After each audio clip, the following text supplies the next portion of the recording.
The 2024 election, just 11 days away. But Hillary Clinton, still thinking about 2016. Listen. What do you think Vice President Harris needs to do, in your view, to avoid a repeat? Well, first of all, I don't think she has Jim Comey in the wings waiting to kneecap her, so that's good, and I'm very grateful for that. But I think she is doing what she needs to do.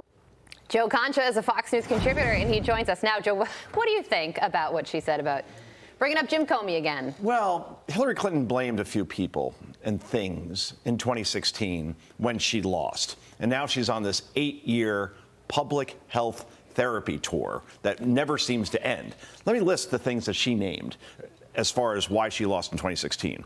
Russia, the DNC, her campaign staff, sexism, Matt Lauer, and the media in general, Barack Obama, Joe Biden, Bernie Sanders, Jill Stein, gullible voters, uninformed voters, self-hating women, campaign finance laws, the Electoral College, Anthony Weiner, and Carlos Danger, who may be the same person. The point is, everybody but herself. She didn't campaign in Wisconsin. That's why you lost, Hillary. You thought you had it won. You didn't. Stop blaming James Comey. No one wants to hear this anymore, but CNN still, come on board. But she didn't stop there, Joe. There's more. Listen. Okay.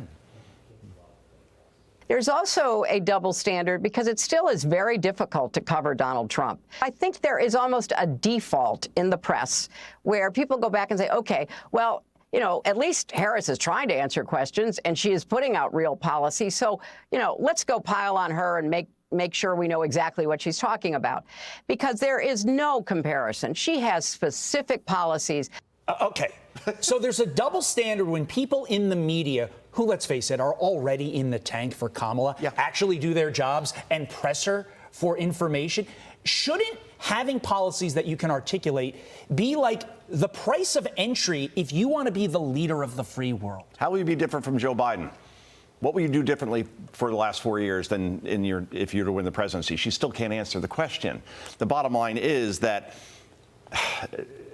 Kamala Harris has not defined who she is. We all know who Donald Trump is. The question is, why shouldn't I vote for Donald Trump, or why should I? I already know who he is. We still don't know who Kamala Harris is. And she says that Kamala Harris is taking questions. She hasn't done a solo press conference in 5 years. Forget as a nominee, in 5 years. And now the Harris campaign is going to put her out there.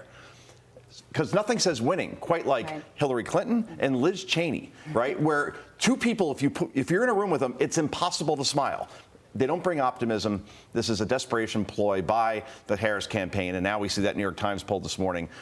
Donald Trump tied nationally in the New York Times Siena poll, which means he's leading big in the Electoral College. All right. So speaking of Donald Trump, he was asked an interesting question about pardoning Hunter Biden, gave an interesting response. Really? Listen to this. If you are president again, in the name of unity, would you consider pardoning Hunter Biden?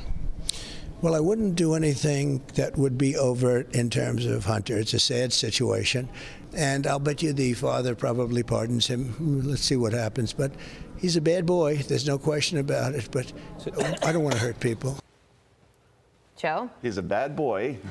That's funny. Look, it would be a masterstroke politically if Donald Trump were to pardon Hunter Biden. If Trump wins and you do something like that, that brings the country together. And it says, oh, by the way, to the party that literally Joe Biden, you said, lock me up just yesterday, I'm going to let your son free. Can you imagine? Wouldn't that be incredible? Because let's face it, Trump is a master politician. Well, and the takeaway from Hillary Clinton is that Kamala Harris is doing all the right things. So I guess she should just keep doing what she's doing for the next 11 days. If you're Donald Trump, keep it. Finally, I know you predict Trump's going to win. Who do you predict wins the World Series? Dodgers in 7. Oh, I don't like you. I know. Sorry. I'm Steve Ducey. I'm Brian Kilmeade. And I'm Ainsley Earhart. And click here to subscribe to the Fox News YouTube page to catch our hottest interviews and most compelling analysis.